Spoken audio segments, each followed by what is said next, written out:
Yes, mga igala, may adlaw ka na itong tanan ug welcome din sa itong panaguban sa itong tulumanong Tambayan sa Radyo Pilipinas. Yes, mga katambayan, uban-uban na usab kita karon no aron hisgutan og tambayan no ang mga nagunang issue dili ay. Of course, uban-uban na gud daw magstorya ta din mga katambayan no. Labi na sa mga ubang mga issue no kung naaman no pwede mo kuan ng issue dapat kuan lang ta good vibes mo tambayan gani no di man tambayan sa mga hubog no na pati love life nila ilang storyahan din niya mauy-mauyan dayon joke lang bitaw mga katambayan kamusta man mo diha kuan ba okay ba ta dira no nag-ulan na ba sa inyo hang mga dapit diha mga katambayan anyways mo ginaang kuan na to mga katambayan no kay of course, no, kuan na, September ends na mga katambayan. So, October na, pila ka kuan na, no, sugod na sa to ikaapat nga quarter, and then karon puntak na apod mga katambayan, no, sugod na pud sa filing of Certificate of Candidacy for the 2024 midterm election.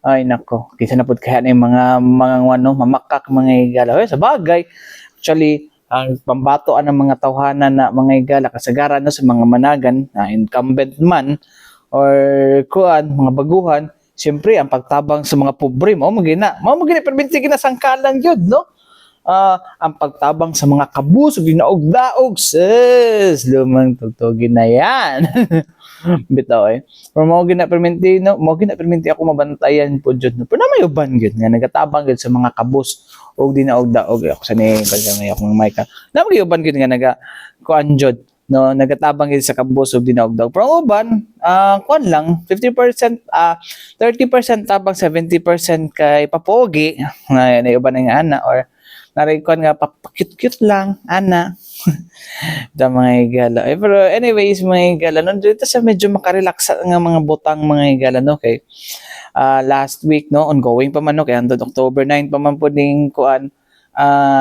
kaning Mindanao Art 2024 diya sa SM Lanang mga igala no ato anay punto dire si kuan ba no dating NCCA commissioner mga igala no asa naman to si ako sa tan-awon hang kuan ha nato dire asa naman to okay ganagin mga katambayan no kaya to ang kanon wa man noon spelling bee asa naman to aroday nato dire mga igala no si ko ano dating chairman no sa National Commission of Culture and the Arts Megala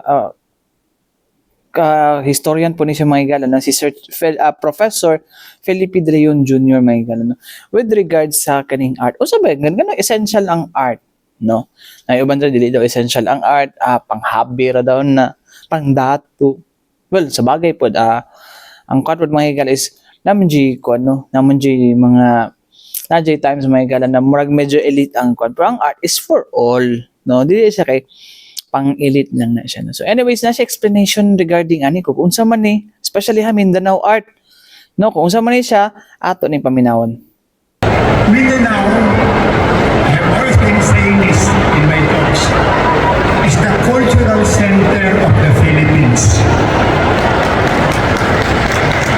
Yes, where else in the country are all the cultural communities amply represented? Nandito ang Bungan, Bangsamoro, Lowland Christian Food, academics, city food, youth plus, and the youth are all here like no other place in the Philippines. Pinakamayaman ang kultura ng Mindanao. Secondly, art is essential. We live from bread. But we do not live by bread alone. We live for the higher things in life like love, play, oneness with nature and all of creation, and connecting to our soul through art. Without these things, life will be barren, joyless, and meaningless. Without art, life will be meaningless. Third, a nation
This is known as cultural energy. When you affirm the people's cultural identity, people will have more inspiration, will have more energy to work.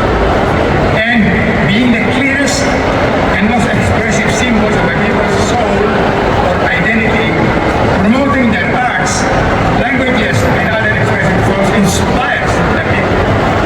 I think that cultural energy, which is the capacity for cultural energy, is the capacity for more innovation and creativity, learning and acquisition of skills, sense of wonder and curiosity about life, adventure and exploration, inner peace and happiness. Hindi natin mamatay ng cultural energy. Alam niyo din, no? Sino nag-uumpisa ng every period of achievement? Whether in technology, science, economics, politics, and so on. It's the artists. Why? Because the artists give the people a mirror of themselves. Kaya nai-inspire ng mga tao, hindi lang sa art, kundi mga technologists, scientists, politicians, economists. Bakit nagkaroon ng development ng Renaissance, and development science, especially in the 17th century? Because they were inspired by the Renaissance artists, the Florentines, Leonardo da Vinci, Michelangelo, Raphael, and the others. Artists ang nag-umpisa. No, I'll give you an example. What did Newton discover? Newton discovered the laws of motion, theory of optics, lahat ang making up mass, motion, energy, vector, density, weight. We got one. But you know, even before Newton explored all of these things, the artists already explored and really exploited all of these ideas in the art of Rembrandt, Vermeer, Peter Paul Rubens. Oh, by the time Peter Paul Rubens from Belgium, no? Flemish. By the time he died, lahat nakuha na niya sa art niya yung shadow prayer school, the way of writing art, yung idea ng mass, weight, motion, and so on. Kailan pinanganak si Newton? Peter Paul Rubens died in 1940. Ay, sumunod na yung ideas na gagawin pa rin ni Newton. Rubens died in 1640. Newton was born in 1640. Palaging art ang nauuna. Art is the vanguard of cultural advance. And science, technology follow later. In all the periods of history. Yan yung talagang cultural energy. Kasi na-inspire ng tao sa nakikita nila sa art, ginaganahan lahat ng tao. Kaya they're people. So, my sixth point is local is national. Local is national. Many artists make the mistake of writing. Sumasakay sa popularity and celebrity status of national or even international artists. Thinking that this is also catapult them to fame. Paano nila, pag sumakay sila sa sikat na, magiging sikat na sila. Wrong on all grounds. This will only submerge their name under the idols they worship, making their idols even more popular. I was together with Joya Monsieur Pan, and nag-judge kami sa Puerto Princesa noong 1990s. For the songwriting competition.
So mao to mga igala no ang pahayag ni Professor tawag nila ni Professor Felipe de Leon Jr. mga igala no. So yang giingon dito na kung naay mas nindot na art there sa kuan no kay ang Mindanao gina. It's because of his culturally diverse communities mga igala na atay mga lumad natay Bangsamoro o uban pa nga mga klase nga or kanang kuan mga Christian na mga communities mga igala no very diverse ang to kultura diri so kuan jud mo na nga nindot ang atong output din hino in terms of kaning ginatawag na to nga mga artworks mga igala whether it is paint kuan ba na siya whether painting whether sculpture ug uban pa no daghan og kuan mga igala very colorful pud no ang ato ang kultura diri sa Mindanao mga igala mo na itong gingon ni Kublai last siyang speech mga igala although kuan man ta no dili man kita mapansin mga igala sa national mga igala but in Southeast Asia Mindanao is one of the colorful culturally colorful island no diri sa Southeast Asia mga katambayan. Anyways mga katambayan, balik ito man lang sa mga importante pahinumdum ni nga si Bianan.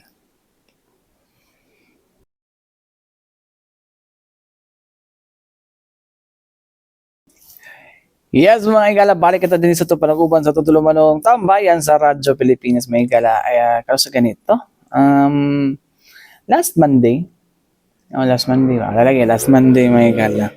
No, to kan mga igala bakit?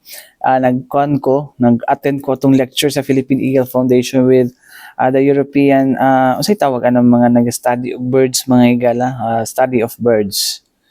No, study of birds.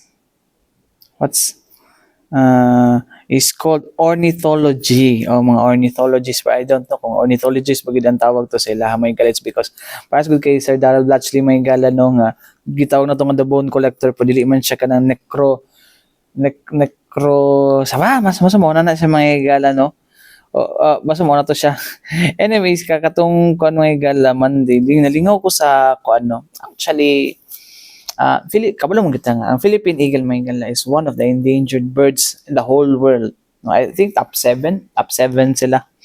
No nga kinahanglan padaghan no sa mga igala and i-conserve gid dapat siya mga tambayan. No? And gladly mga igala no, na natin mga friends coming from the European kwan mga igala no, from Europe no, naghatag sila og support no sa tong Philippine Eagle Foundation no, naghatag sila og support it's because gusto nila nga mapadaghan pa no actually mga igala mo na gingon po sa usapang agrikultura po no na biodiversity complements sa all aspect diri sa to ang ecosystem mga igala pwede po sa agriculture no kung gwapo ato ang biodiversity mga igala probably nindot po gid ang ato ang kuan po ato ang agrikultura mga igala especially kung di siya nga area nga duol sa nindot nga forest mga igala and isa po na kung nindot ang forest mga igala daghan mas managhan ang ato ang Philippine eagle no lagay pud na no kay napayuban mga igala nga dili pa kay ingon ana ka unsa ni dili pa kay ingon ana ka ambot ng 2024 naman unta pa dili pa ay nga anak educated mga igala in terms of kani career o ka-endangered na sa maong kon nga pamarilon pa manggihapon og Julian gun gihapon mo na ang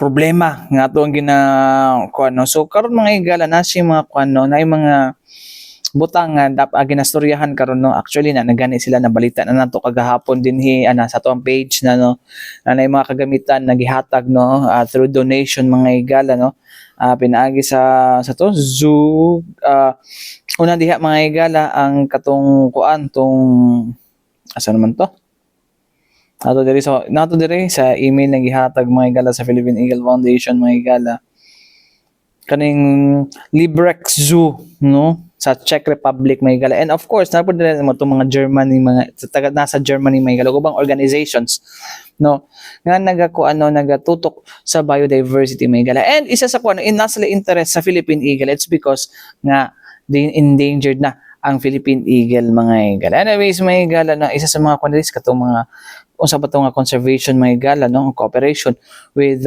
Philippine Eagle mga igala Philippine Eagle Foundation mga igala and para sa kuha daghan og kuno, daghan kog mga natun-an po dito mga igala no, and sa based na sa mga casual talks namo dito no, ako na learn mga igala na lahi dihi ang ato ang kuan din no concept sa ato ang ginatawag na zoo diri mga igala, kay sa to diri ang zoo is more of a recreational activity lang no, tan-aw no, but in other countries mga igala, especially in Europe mga igala no, nga ang zoo is not only a place of leisure mga igala, but napo na siya ginatawag nga place of research no, and place of conservation. So kina-conserve dapat nang kuan mga igala areas nga gina-conserve na sila. What do we mean by conserve? Ato silang silang ikuan mga igala no, pabilin nila ang lahi, i-conserve nato sila mga igala no, through what? Through procreation mga igala, o sa mga kano panaghanon nato sila no. So anyways mga igala, alang sa ubang kuano, ubang para mas makasabtan nato ni mga igala no, diri ta sa kuan mga igala, focus ta sa conservation sa Philippine eagle mga igala. Kung sa ilang buhaton mao ni mga igala no, ang gi-explain ni Dr. Dominic Fisher no, from Zoo Wuppertal no, Clinic of Birds, Reptiles, Amphibians, and Fish no, sa Justus Liebig University Gießen mga igala. Magsab German, hindi ko amot ng tama ba akong German. Sorry kayo no, sorry kayo. Anyways mga igala, ato ning paminawon. You to speak a little bit more about the semen analysis. Yeah, I'm coming from Wuppertal Zoo, so this is always a little bit difficult to pronounce what this means. So it's the Green Zoo Wuppertal. So when we go one back, please. And this association are the Friends of the Zoo, so they sponsored my travel here and they also sponsored the microscope. So therefore I'm very grateful that they were here and they supported also the Philippine Eagle project. So I'm quite happy that we could continue with the cooperation with the Philippine Eagle Foundation. And I will show you a little bit about the background of semen analysis, what you can do and what needs to be done now with the Philippine Eagle. So then let's continue with the next slide. So that's what we already mentioned. So that the Liberates with Jan and with Aneta we are together working, and there is one person not yet here, but she will arrive soon. She was here before as a volunteer, so Teresa. Teresa is doing her PhD about the semen of the Philippine eagle, and therefore she will look into a longer time of about 3 years into all the details of the different aspects of the semen of the Philippine eagle. And this is done in cooperation with the Czech University of the Life Sciences. So therefore it will be a proper PhD study. Let's continue. So when we are speaking about assisted reproduction, we are speaking about these 3 steps. So first is the semen collection, which is already working here. That's quite good.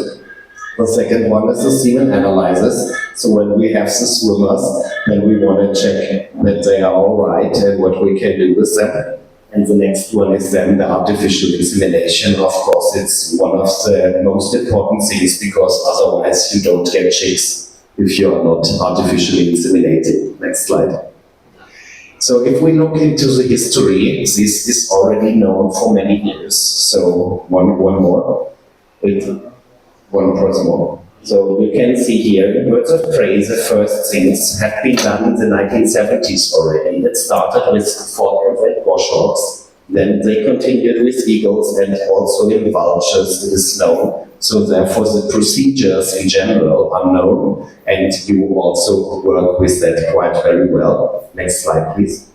So there are different ways of semen collection. So you have the cooperative semen analysis. Semen collection. So this here can be done with falcons. So they have a special head that you can collect the semen from the surface of the head.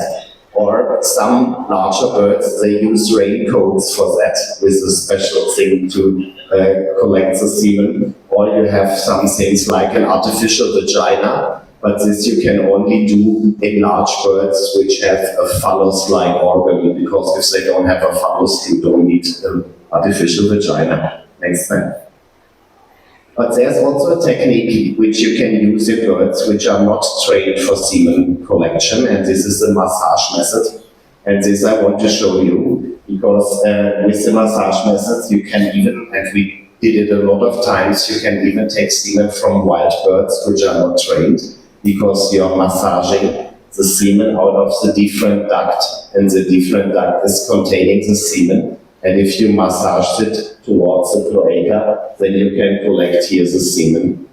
So next slide, please. This is done in all these different birds, so you can find publications about semen collection in finches, in tragopans, in geese, in small psittacines, in pigeons, in penguins, in these large ones, in the cranes, in the emus, and in the ostriches. This is a hubara, by the way. Remember that. Next slide. However, there was one group, and this was the large psittacines, where we never were successful with semen collection. So we tried some massage, it was not working, and therefore we invented at Swedish University in Gießen this machine, which is an electrostimulated semen collection. It's with a very small current. You can get semen by electric stimulation, and this we applied in different projects worldwide. So here, next slide, please. So it was done in a pre-study. We tested it in the Lower Park Foundation. I don't know if you know it, it's the biggest collection of psittacines worldwide. And we tested it in 151 different species with more than 280 animals. And it was a success rate of nearly 70% to collect the semen, which was quite promising. And so we tried it in other projects around the world. Next slide, please. What we always do is that what needs to be done with the Philippine eagle now is a proper assessment according to worldwide standards. And the first one is to assess the color of the semen. Then next. Then the consistency of the semen, and you can see if there is a kind of a contamination. So now press 4 times, please. So here you can see different kinds what you can find as contamination. So there might be blood, there might be fecal contamination or urine contamination. And what's also important always to measure the volume of the semen and to measure the pH value. Because it could be shown that in some raptors, when they have a kind of a contamination, for example, uric acid, that the pH is dropping. And this is always very bad side effect for the spermatozoa, because then they are killed very fast. They don't like acidity around. Next one. Yeah, and you need a very good microscope to see that, and therefore I'm quite happy to announce that this was sponsored by the Friends of the Zoo Association and also the company Zoetis. So that's a microscope we brought along, and we are quite happy to use it now for the Philippine eagle. Yes, thank you very much. Next slide, please. Yeah, and what we are wanting to do is that we also have a standard gradation for the density of the spermatozoa. So we want to apply this standard now for the Philippine eagle as well. And next slide, please.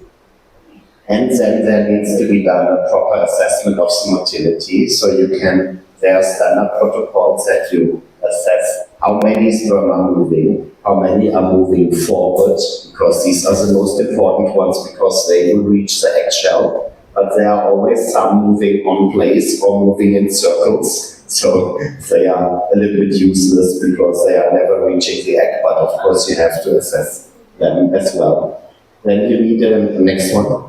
To estimate the sperm count, so you have a standard hemocytoliter chambers where you can assess the sperm concentration, and you can even see if they are alive or not. So there are specific stains that can be used to distinguish between dead and living spermatozoa. So these are things that needs to be done. And next step is, next slide, that you also check the morphology of the spermatozoa. So if this, for example, are sperm from falcons, from geofalcons, And you can see some have these roundish structures. They are called round bodies. You can also see them in the bush hawk, I guess.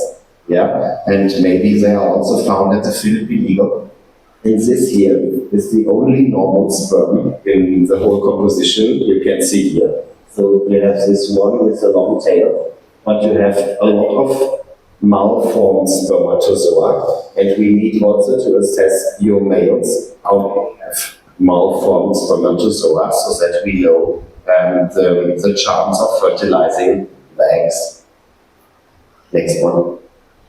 Yeah, and then we are coming to the artificial insemination. So here you can see artificial insemination in parrots. Yeah, and what we are doing there is, this is the cloaca. So I'm with the voluntary insemination, you are only giving the semen here into the cloaca, right? But when you have the chance, or when you have a wild bird, you want to increase the chance of fertilization, and therefore you're giving the semen directly in the opening of the oviduct, because then they are close to the oocyte, to the egg cell, and therefore the chance is much higher that you have a successful artificial insemination. So next slide. And I want to share with you some of my experiences and just to show some of the projects we did in the past, because with our working group, with the avian reproduction working group, we were quite around the world with different projects in different species of wild birds and of captive birds. So we have been here in your region already with the kakapo in New Zealand, and also in Perth with the Western ground parrot in Australia. But now I'm quite happy that we are also here at the Philippines. And just to show you some examples, one of the rarest parrots was the St. Vincent Amazon parrot. And it is similar to the Philippines. The main problem is that this is a species only living on 2 islands. And they had some hurricanes, and so many of the birds got lost, or they lost their home, they lost the trees where they could build the nests, and therefore it was very important that we could apply there the assisted reproduction technique to save some birds also in captivity, to release them afterwards, the same as you are doing here with the Philippine eagle. And next slide. And the nice thing was that we even could include birds that were unable to copulate because they had an old wing injury, and therefore we could help them to father offspring.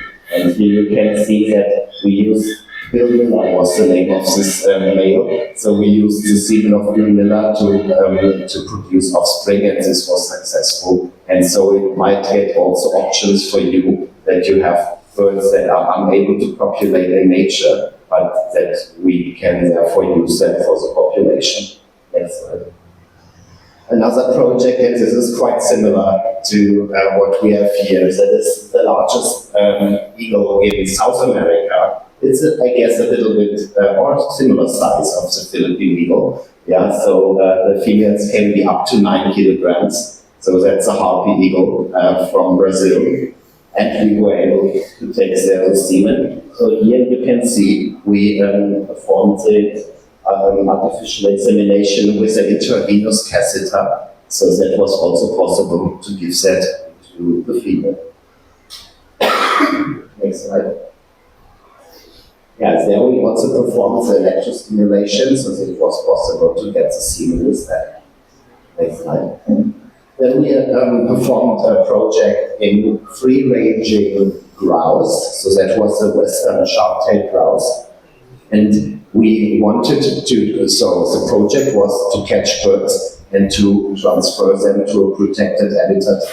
And we performed the artificial insemination before we released them in the protected habitat. And that was a good chance, because then they laid already fertile eggs. So the outcome, the benefit was much higher after release. Next slide. Yeah, and then the nice thing was the kakapo, which is like the rarest parrot on Earth. And the kakapo living in New Zealand, it was a project together with the Department of Conservation.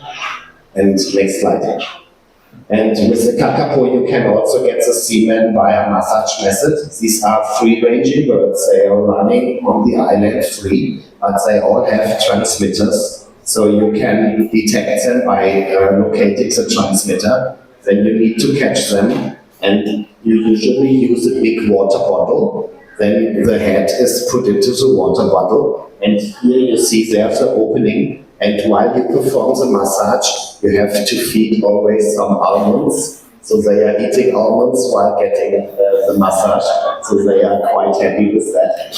And a usual copulation of a kakapo takes around 30 minutes. So you need some patience to do the massage.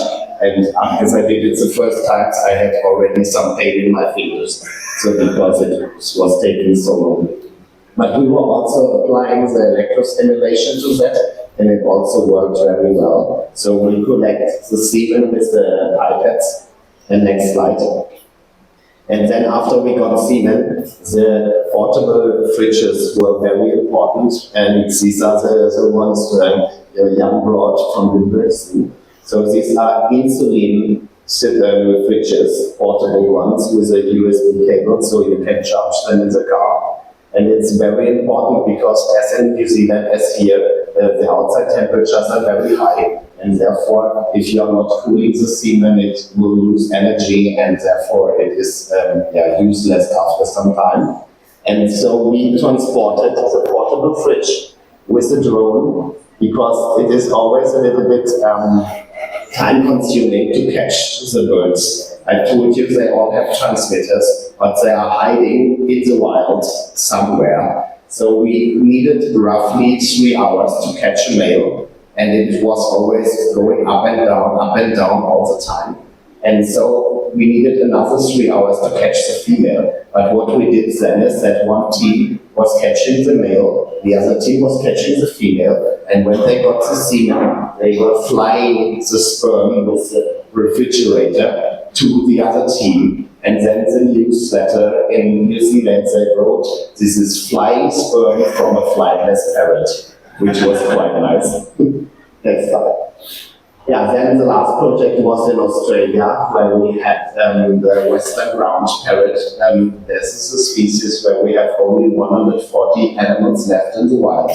And there was a newsletter writing, "Giving parrots new ground for home," so which is quite nice for the ground parrot. Next slide.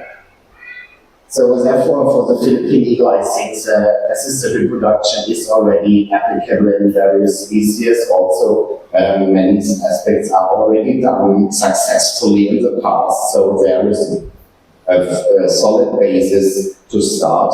But semen parameters need to be assessed for the first time in the Philippine eagle, and we are going to achieve that, as we have done in the heartbeat eagle. So there should be similar options.